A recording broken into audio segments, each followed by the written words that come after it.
कल की क्लास में हम लोगों ने देखा था कि राष्ट्रपति शासन कब लगता है, किन परिस्थितियों में लगता है। तो उसमें हम लोगों ने देखा था कि संवैधानिक तंत्र की विफलता पर ही राज्यों में राष्ट्रपति शासन लगता है। एक चुनी हुई सरकार को हटा के शासन सत्ता केंद्र चलाने का कार्य करता है। इसके लिए बकायदा अनुच्छेद 365 उल्लिखित है। कौन सा अनुच्छेद 365 उल्लिखित है। इसको हम लोगों ने कल की क्लास में देख लिया था कि किस प्रकार से राष्ट्रपति शासन लगता है, या अनुच्छेद 365 में क्या उल्लिखित है, सबसे विवादास्पद अनुच्छेद कौन सा है। इन सब चीजों को हम लोगों ने देखा कि राष्ट्रपति शासन कितने समय के लगता है, या उसमें कितने समय के लिए बढ़ोतरी की जा सकती है। अगर 3 वर्ष से अधिक बढ़ोतरी करनी है तो उसे संवैधानिक संशोधन के माध्यम से ही बढ़ाया जा सकता है।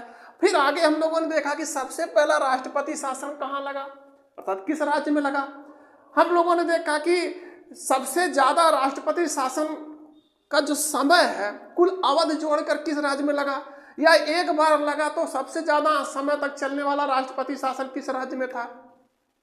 फिर हम लोगों ने देखा कि सबसे कम समय तक राष्ट्रपति शासन किस राज्य में लगा था।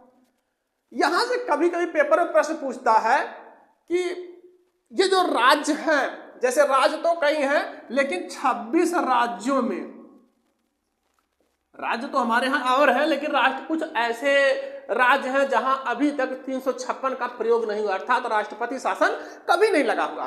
तो यहां 26 राज्यों में राष्ट्रपति शासन लगा है, और इन 26 राज्यों में कुल 111 बार राष्ट्रपति शासन लग चुका है। राष्ट्रपति शासन 26 राज्य में, केवल 26 राज्य में 111 बार 356 का प्रयोग हो चुका है। अनुच्छेद 356 जो है इसका प्रयोग हो चुका है।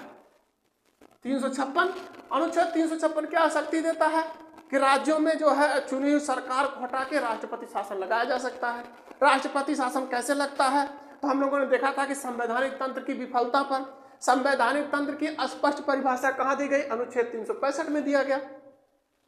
तो यहां हुआ कि अनुच्छेद 356 के तहत जो 26 राज्य हैं उनमें कुल 111 बार राष्ट्रपति शासन लग चुका है, और 1966 ईस्वी से लेके 1977 ईस्वी तक, 1966 से 1977 ईस्वी तक किसकी शासन सत्ता थी, बिल्कुल श्रीमती इंदिरा गांधी।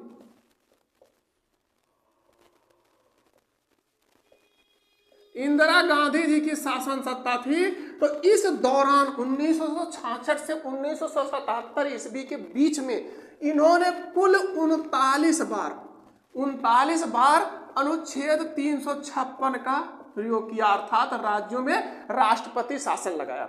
हमने आपको बताया था कि सबसे विवादित अनुच्छेद कौन सा है। विवादित मतलब क्यों विवादित, संवैधानिक तंत्र की विफलता की जो स्पष्ट परिभाषा न देने के कारण अनुच्छेद 356 सबसे विवादित अनुच्छेद है। अब उसमें संवैधानिक तंत्र की व्याख्या जो है, शासन सत्ता में जो बैठा है, केंद्र में जो बैठा है, संघ का जो शासक बैठा हुआ है वो अपने हिसाब से करता है। तो यहाँ 1966 से 1977 ईस्वी के बीच श्रीमती इंदिरा गांधी ने कुल 39 बार अनुच्छेद 356 के तहत राज्यों में राष्ट्रपति शासन लगाया। आपको याद होगा कि 1975 ईस्वी में जब आपातकाल के बाद जब पुनः चुनाव हुआ तो नई सरकार गठित हुई, गैर कांग्रेसी सरकार पहली बार गठित हुई। उसने क्या किया कि इस अनुच्छेद 356 के तहत 9 राज्यों में राष्ट्रपति शासन लगा दिया। 9 राज्यों में राष्ट्रपति शासन लगाया, 9 बार उसने राष्ट्रपति शासन लगाया। अब वो हमने आपको बताया था कि जब अनुच्छेद 356 हम लोगों ने पढ़ा तो हमने देखा था कि संविधान सभा के ज्यादातर सदस्य ये कह रहे थे कि ये अनुच्छेद 356 गलत है। ये संविधान के हिसाब से जो है उल्लेख तो ठीक है, लेकिन लोकतंत्र के हिसाब से ये गलत है। संवैधानिक तंत्र की विफलता की जो स्पष्ट परिभाषा नहीं लिखी गई, उसमें क्या लिखा गया है कि हम अपनी भाषा में कह सकते हैं कि संघ जो भी चाहे उसके निर्देशों का पालन करना राज्य का कर्तव्य होगा। अगर ऐसा कुछ भी नहीं करता है राज्य तो उस पर राष्ट्रपति शासन लगाया जा सकता है। अगर केंद्र के निर्देशों का पालन नहीं कर रहा राज्य तो राष्ट्रपति शासन लगाया जा सकता है। अब यहां पर क्या हुआ कि संघ में बैठा हुआ शासन जो चला रहा शासक, उसको जरा सा भी अगर ये लगा कि राज्यों में राष्ट्रपति शासन लगाना है, और उसने क्या किया कि उसने 365 की व्याख्या अपने हिसाब से कर दिया।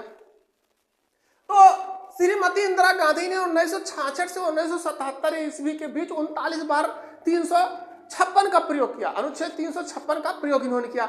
जब पहली बार गैर कांग्रेसी सरकार बनी तो उसने भी 356 का जो है 9 राज्यों में प्रयोग कर दिया। और 9 राज्य कौन से?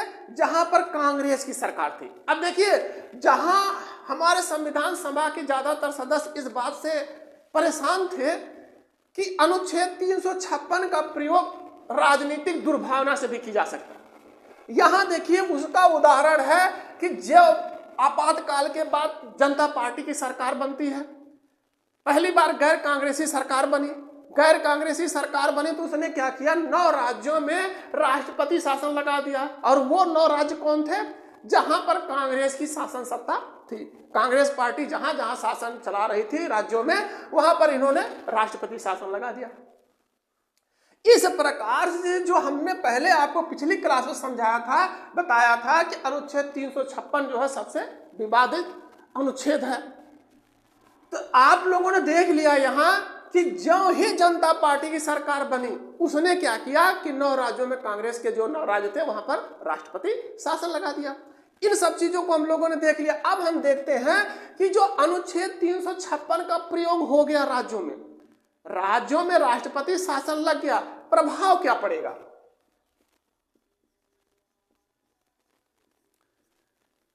सबसे पहला प्रभाव पड़ेगा क्या? जैसे हम लोगों ने देखा था अनुच्छेद 352 में। अनुच्छेद 352 में क्या था कि अनुच्छेद 352 ज्यों ही लगेगा उसके साथ 2 अनुच्छेद स्वतः एक्टिव हो जाएंगे, स्वतः चलना शुरू हो जाएंगे। कौन अनुच्छेद? अनुच्छेद 358 और अनुच्छेद 359। अनुच्छेद 358 क्या कहता है? ये कहता है कि हम तो अकेले नहीं आएंगे, लेकिन अगर हमारे साथ में अनुच्छेद 352 आ गया तो हम उसके साथ में आगे हमें कोई रोक भी नहीं सकता। और जो ही हम लगेंगे, संविधान की रीढ़ जिसको हम कहते हैं, उसी को हम तोड़ देंगे। संविधान की रीढ़ कहे जाने वाले अनुच्छेद अर्थात अनुच्छेद 19 को ही ये रोक देगा। अब यहां से हो गया 352 के साथ 358 आ गया, 358 आया तो एक अनुच्छेद और आ गया। कौन? 359। इसने क्या कहा कि भाई आप संविधान की रीढ़ तोड़ रहे हैं, ठीक है, लेकिन हम राष्ट्रपति को यह पावर देते हैं, ये शक्ति देते हैं कि आप केवल अनुच्छेद 20 और 21 को छोड़ दो, बाकी सब को समाप्त कर सकते हैं। ये हम आपको शक्ति देते हैं। यह तो रहा आपातकाल से संबंधित। राष्ट्रीय आपातकाल की घोषणा अनुच्छेद 352 के तहत जब होती है तो ये इसके प्रभाव थे। हम यहाँ देखते हैं कि अनुच्छेद 356 के तहत जो राष्ट्रपति शासन लगता है राज्यों में, तो क्या प्रभाव पड़ता है? सबसे पहला पड़ेगा राज्य सूची के, जो राज्य सूची है उस पर कानून बनाने का अधिकार संघ को हो जाएगा। वहां पर भी था कि राज्य सूची के विषय पर कानून कौन बनाएगा? तो केंद्र बनाएगा। अगला कौन सा है? अगला प्रभाव क्या पड़ सकता है, या अगला प्रभाव क्या पड़ता है? राज्य विधानमंडल में जो बजट प्रस्तुत किया जाएगा, राज्य विधानमंडल में, राज्य विधानमंडल का जो बजट प्रस्तुत किया जाएगा, बजट, यह राष्ट्रपति की अनुमति से ही प्रस्तुत किया जाएगा। क्या किया जाएगा? राष्ट्रपति की अनुमति से ही यह प्रस्तुत किया जाएगा। सामान्यतः क्या होता था? सामान्यतः राज्यों का जो बजट होता है वो राज्यपाल की अनुमति से प्रस्तुत किया जाता है। जैसे भाई संघ में राष्ट्रपति की अनुमति से बजट प्रस्तुत किया जाता है, तो यहां राज्यों में क्या है? राज्यपाल की अनुमति से प्रस्तुत किया जाता है। तो अब क्या हुआ कि जब अनुच्छेद 356 एक्टिव हो गया, राज्यों में राष्ट्रपति शासन लग गया, तो अब अगर बजट प्रस्तुत करना है तो राष्ट्रपति की अनुमति लेना पड़ेगा। राष्ट्रपति की अनुमति से ही बजट प्रस्तुत किया जाएगा। अगला क्या है? सबसे खतरनाक कौन सा है कि अगर 356 लग गया तो राज्य में क्या होगा? तो राज्य की विधानसभा को, जो राज्य की विधानसभा है, इसको भंग कर दिया जाएगा या तो निलंबित कर दिया जाएगा।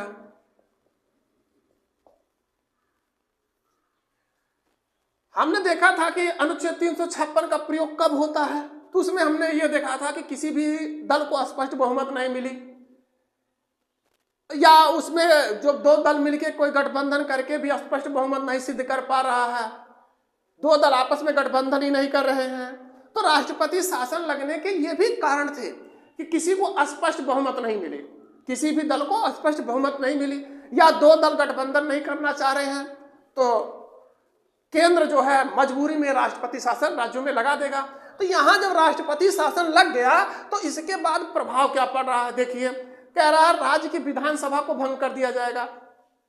भंग का मतलब यह है कि राज्य के जो चुने हुए प्रतिनिधि हैं अर्थात विधायक जी हैं, उनका जो कार्यकाल आप घोषित कर दिएगा, पुनः चुनाव होंगे, और पुनः चुनाव होंगे तो जनता के बीच में जाना पड़ेगा। अगर जनता पुनः आपको प्रतिनिधि के रूप में चुनती है तो आप आएंगे विधायक बनके, और आएंगे तो पुनः अगर किसी भी दल को स्पष्ट बहुमत मिलता है, ये जो बहुमत का जादुई आंकड़ा वो प्राप्त करता तो सरकार बनाएगा, अन्यथा राष्ट्रपति शासन लगेगा।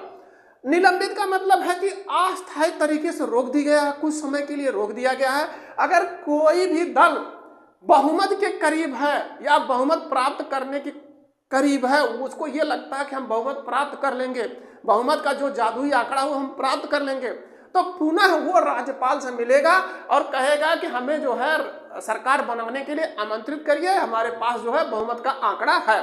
तो राज्यपाल उन्हें पुनः आमंत्रित करेगा और इस प्रकार से नई सरकार का गठन होगा। इसका ज्वलंत उदाहरण अभी पीछे कुछ ही समय पहले की बात है, महाराष्ट्र में इसका उदाहरण आप देख सकते हैं। महाराष्ट्र में क्या हुआ कि पुनः नई सरकार जो है गठित हुई। भंग का मतलब अगर भंग हो गई है तो पुनः चुनाव होंगे। निलंबित का मतलब अगर किसी के पास कुछ समय के बाद ही अगर बहुमत सिद्ध करने का शक्ति आ जाए, उसके पास विधायकों का समर्थन मिल जाए, तो वो सरकार गठित कर सकते हैं।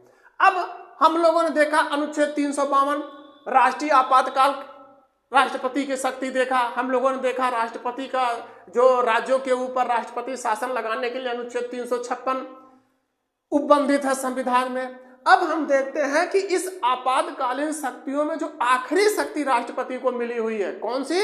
इमरजेंसी में जो इन्हें आखिरी शक्ति मिली हुई है वित्तीय आपातकाल की जो शक्ति राष्ट्रपति को मिली हुई है अनुच्छेद 360 के तहत, अर्थात फाइनेंशियल इमरजेंसी को हम लोग देखते हैं। वे आपातकालीन शक्तियों की तरह हम इसको भी देखते हैं कि अनुच्छेद 360 का प्रयोग किन परिस्थितियों में होता है। अनुच्छेद 360 जो है ये क्या है?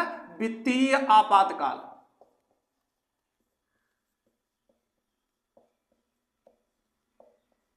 अर्थात फाइनेंशियल इमरजेंसी। राष्ट्रपति को अनुच्छेद 360 के में ये पावर दी गई है, ये शक्ति दी गई है कि आप देश के ऊपर वित्तीय आपातकाल की घोषणा कर सकते हैं। कुछ परिस्थितियां ऐसी बनेंगी जिसकी वजह से इसे प्रयोग करने का अधिकार मिला हुआ है। तो सबसे पहले जो ये वित्तीय आपातकाल की शक्ति इन्हें मिली हुई है, फाइनेंशियल इमरजेंसी लगाने की जो शक्ति राष्ट्रपति को मिली हुई है, तो जैसे हम लोगों ने अनुच्छेद 352 को देखा कि किन परिस्थितियों में लगता है, या अनुच्छेद 356 को हम लोगों ने देखा कि किन परिस्थितियों में लगता है, तो उसी प्रकार से सबसे पहले हम ये समझेंगे कि अनुच्छेद 360 जो वित्तीय आपातकाल का उपबंध उल्लिखित हमारे संविधान में, राष्ट्रपति किन परिस्थितियों में इसकी घोषणा करता है। तो सबसे पहली परिस्थिति कौन सी उपज सकती है? देश की साख को खतरा हो, देश की साख को खतरा हो,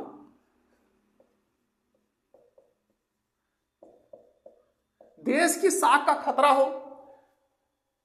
जब देश की साख को खतरा होगा तो विदेशों से जो है उधार मिलना बंद हो जाएगा। यहां हम इसको यूं समझ सकते हैं कि आपके बगल में ही, आपके पड़ोस में ही कोई दुकान है, छोटी सी शॉप है, बड़ा सा व्यापारिक केंद्र है, आप वहां पहुंचे, आपने कहा कि हमको एक सामान दे दीजिए, और उस बिजनेसमैन जो है उसको लगता है कि इनकी आर्थिक स्थिति ठीक नहीं है, ये अगर उधार कर दिए तो हमारा पैसा देंगे नहीं, तो उसने आपको मना कर दिया। तो वहां पर क्या हुआ कि आपका वैल्यू घट गया, आपका जो वहां पर क्रेडिट है वो फॉल्ट है, क्रेडिट आपकी गड़बड़ है, और इसलिए उधार देने से मना कर दिया। आपके पास पैसा भी नहीं है और सामान भी आपको अर्जेंट चाहिए। तो ऐसी स्थिति में आपके पास कौन से उपाय है कि आप आर्थिक रूप से कमजोर है, तभी तो आपको मना कर रहा है। जो बिजनेसमैन वहां बैठा हुआ है, जो उस शॉप का व्यापारिक केंद्र का प्रमुख बैठा हुआ, उसने मना आपको क्यों किया?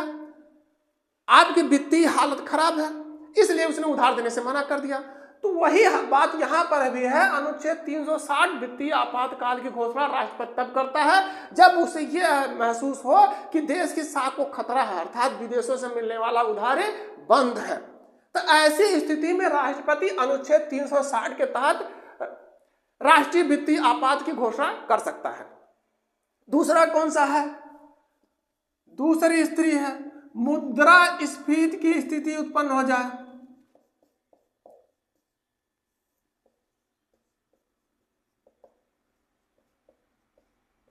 मुद्रास्फीति की स्थिति हो जाए। मुद्रास्फीति क्या है? इसको अर्थशास्त्र वाली क्लास में आप लोग समझ लीजिएगा कि मुद्रास्फीति है क्या। अगर ऐसी स्थिति भी उत्पन्न हो गई तो भी राष्ट्रपति अनुच्छेद 360 का प्रयोग कर सकता है। या अगला कौन सा है? आर्थिक मंदी का दौर आ जाए, भारत में आर्थिक मंदी का दौर आ जाए, उस समय भी राष्ट्रपति अनुच्छेद 360 का प्रयोग कर सकता है, राष्ट्रीय आपातकाल की घोषणा कर सकता है। या अगला कौन सा हो सकता है कि भारत में गरीबी चरम पर पहुंच जाए, गरीबी जो है अपनी चरम पर पहुंच जाए, अर्थात जो भूखमरी का मामला बनेगा, गरीबी का मामला बनेगा, वो काफी व्यापक तरीके से फैल गई। अब जब आदमी गरीब होगा, जो भारत के नागरिक हैं वो गरीब होंगे, तो जाहिर सी बात है कि इसका कहीं ना कहीं असर देश के ऊपर भी पड़ेगा। अब देश के ऊपर जब इसका असर पड़ेगा तो वहां पर जो है देश की भी हालत वित्तीय जो है, फाइनेंशियल जो है वो खराब होगी। अब इस प्रकार से अगर इनमें से कोई भी एक स्थिति बनती है तो राष्ट्रपति अनुच्छेद 360 का प्रयोग कर सकते हैं। राष्ट्रपति ने क्या किया कि अनुच्छेद 360 के तहत वित्तीय आपातकाल की घोषणा करने का प्रयास किया।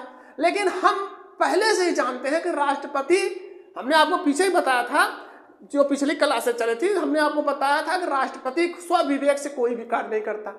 तो यहां से एक प्रश्न बनता है कि राष्ट्रपति किसकी सिफारिश पर जो है वित्तीय आपातकाल की घोषणा करेगा?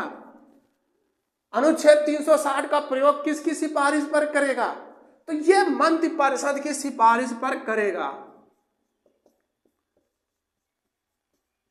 मंत्रिपरिषद की सिफारिश पर करेगा। पिछली क्लास में हमने आपको बताया था कि मंत्रिपरिषद क्या है, मंत्रिमंडल क्या है, दोनों में अंतर हमने आपको अच्छी तरह से समझा दिया था।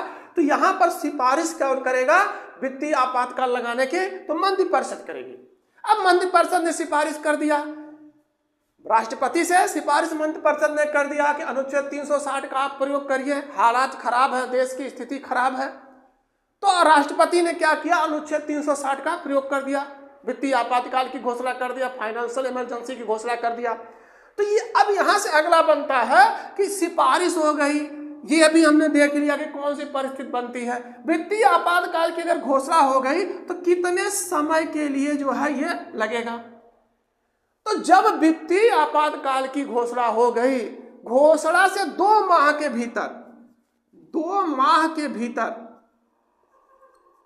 संसद से अनुमति लेना अनिवार्य है। संसद से अनुमति प्राप्त करना अनिवार्य है।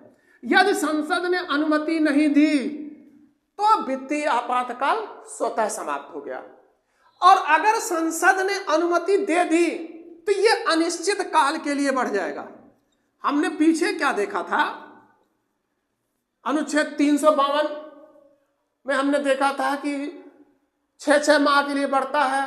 अनुच्छेद 356 में हम लोगों ने देखा था कि अगर उसको बढ़ाना है राष्ट्रपति शासन को तो 6 माह करके जो बढ़ेगा। लेकिन यहां पर क्या है, बस अनुच्छेद 360 में यही फर्क है अनुच्छेद 352 और 356। 352 और 356 में क्या है कि अगर राष्ट्रपति ने घोषणा कर दिया तो संसद से अनुमति लेने के बाद 6 माह के लिए बढ़ जाएगा।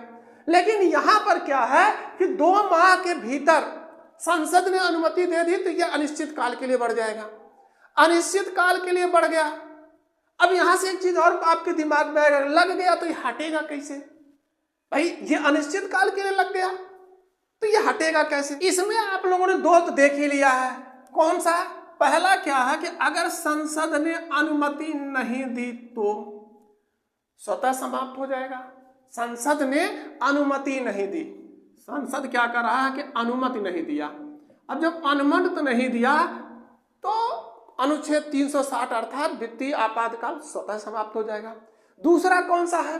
दूसरा घोषणा कौन कर रहा है? तो राष्ट्रपति महोदय घोषणा कर रहे हैं कि देश में वित्तीय आपातकाल लग गया।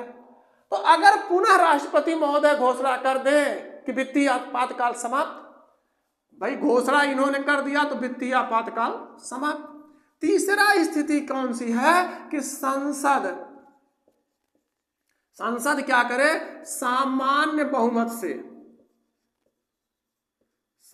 बहुमत से एक विधेयक प्रस्तुत कर दे। सामान्य बहुमत से एक प्रस्ताव प्रस्तुत करे और सामान्य बहुमत से वो प्रस्ताव पारित करके ये कह दे, संसद सामान्य बहुमत से प्रस्ताव पारित कर दे और पारित करके ये कह दे कि ये जो अनुच्छेद 360 का प्रयोग हुआ है अर्थात वित्तीय आपातकाल की घोषणा हुई है ये समाप्त। इस प्रकार से इसको समाप्त किया जा सकता है। जो अनुच्छेद 360 के तहत राष्ट्रपति को शक्ति मिली हुई है वित्तीय आपातकाल की, उसको समाप्त किया जा सकता है। ये तीनों प्रकार ऐसे हैं कि जिनके माध्यम से इसको समाप्त किया जा सकता है। अब यहां से अगला प्रश्न बनता है कि जैसे हमने देखा कि अनुच्छेद 352 के तहत राष्ट्रीय आपातकाल की भी घोषणा हो चुकी थी, कितनी बार हुआ हम लोगों ने उसको भी देख लिया। फिर हम लोगों ने देखा अनुच्छेद 356 में कि कितनी बार राष्ट्रपति शासन लगा और किस राज्य में लगा, कितने समय के लिए लगा। तो अब यहां से भी हम लोग देखते हैं कि जो ये वित्तीय आपातकाल है, वित्तीय आपातकाल कब लगा, भारत में वित्तीय आपातकाल कब लगा या कितनी बार लगा। तो सौभाग्य की बात यह है कि आज तक एक बार भी वित्तीय आपातकाल की घोषणा भारत में नहीं हुई। ऐसी स्थिति ही नहीं पैदा हुई कि वित्तीय आपातकाल की घोषणा की जाए। लेकिन 1991 ईस्वी में ये स्थिति बन गई कि वित्तीय आपातकाल की घोषणा करनी पड़ेगी। ऐसा दौर बना, ऐसी स्थिति बनी कि वहां पर यह लगने लगा कि अब घोषणा करनी होगी। 1991 में प्रधानमंत्री कौन थे? पीवी सिंह नरसिम्हा राव। और उस समय वित्त मंत्री कौन थे? तो श्री मनमोहन सिंह जी थे। श्री पीवी सिंह नरसिम्हा राव और श्री मनमोहन सिंह वित्त मंत्री थे।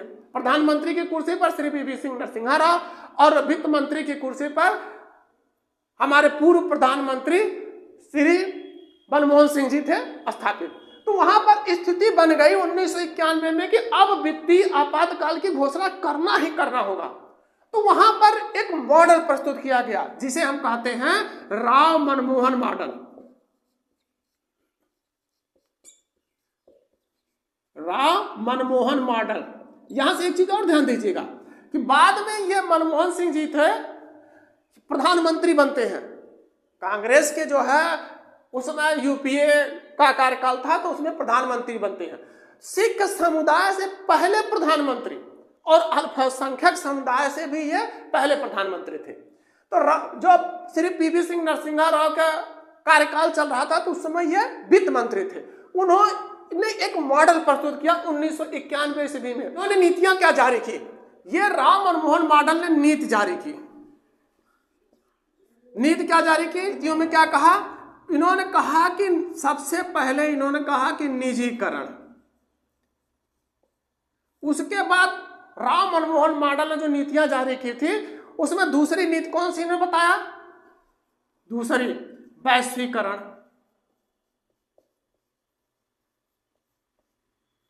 तीसरा है उदारीकरण।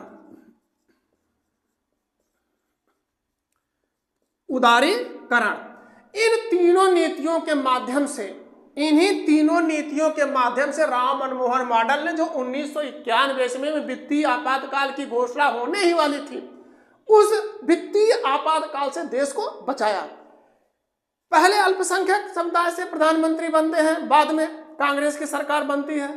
सिख समुदाय से पहले प्रधानमंत्री, कांग्रेस की जब सरकार बनी। तो इस प्रकार से राव मनमोहन मॉडल ने देश में लगने वाले वित्तीय आपातकाल की घोषणा होने से ही देश को बचा लिया।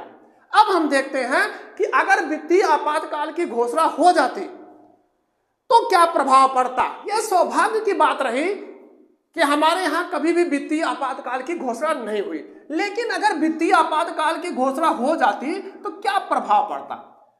वित्तीय आपातकाल की घोषणा नहीं हुई, अच्छी बात है, लेकिन अगर हम देखें कि अगर हो जाए कभी घोषणा तो क्या प्रभाव पड़ेगा। तो सबसे पहला प्रभाव क्या पड़ेगा, प्रशासकों और न्यायाधीशों के, प्रशासकों और न्यायाधीशों के वेतन में कटौती की जाएगी, वेतन में कटौती होगी। देखिए, प्रशासकों का मतलब चाहे वो केंद्र सरकार के कर्मचारी हो, संघ के कर्मचारी हो या राज्यों के कर्मचारी हो, सब इसमें शामिल है प्रशासकों में। और दूसरा कौन सा है, न्यायपालिका अर्थात न्यायाधीशों के भी वेतन में कटौती की जाएगी। नहीं नहीं, ऐसी कोई बात नहीं है, ये विधायक और सांसदों के वेतन में कोई कटौती नहीं की जाएगी, विधायक और सांसद के वेतन में कोई कटौती नहीं की जाएगी। कटौती कहां की जाएगी, अरे ठीक है, प्रशासकों और न्यायाधीशों के वेतन में ही कटौती की जाएगी। हमारे संविधान में इसका स्पष्ट उल्लेख है, प्रशासकों और न्यायाधीशों के वेतन की कटौती की जाएगी। जो सांसद और विधायक हैं ये जनप्रतिनिधि है ना, तो जनप्रतिनिधियों के वेतन से कोई कटौती नहीं की जाएगी। अगला क्या प्रभाव पड़ेगा, अगला है राज्य का बजट। जो राज्यों में बजट प्रस्तुत किया जाएगा, राज्य का बजट राष्ट्रपति की अनुमति से ही प्रस्तुत किया जाएगा। हमने क्या देखा कि सामान्यतः यह राज्यपाल की अनुमति से प्रस्तुत किया जाता है, लेकिन अगर अनुच्छेद 360 के तहत राष्ट्रीय आपातकाल की घोषणा हुई है तो राज्यों का बजट जो है राष्ट्रपति की अनुमति से ही प्रस्तुत किया जाएगा। राष्ट्रपति अनुमति देगा तो ही प्रस्तुत किया जाएगा। आज की क्लास में बस इतना ही। राष्ट्रपति की अन्य शक्तियों से संबंधित जो भी अधिकार हैं, जो भी अनुच्छेद, हम लोग कल की क्लास में देखते हैं।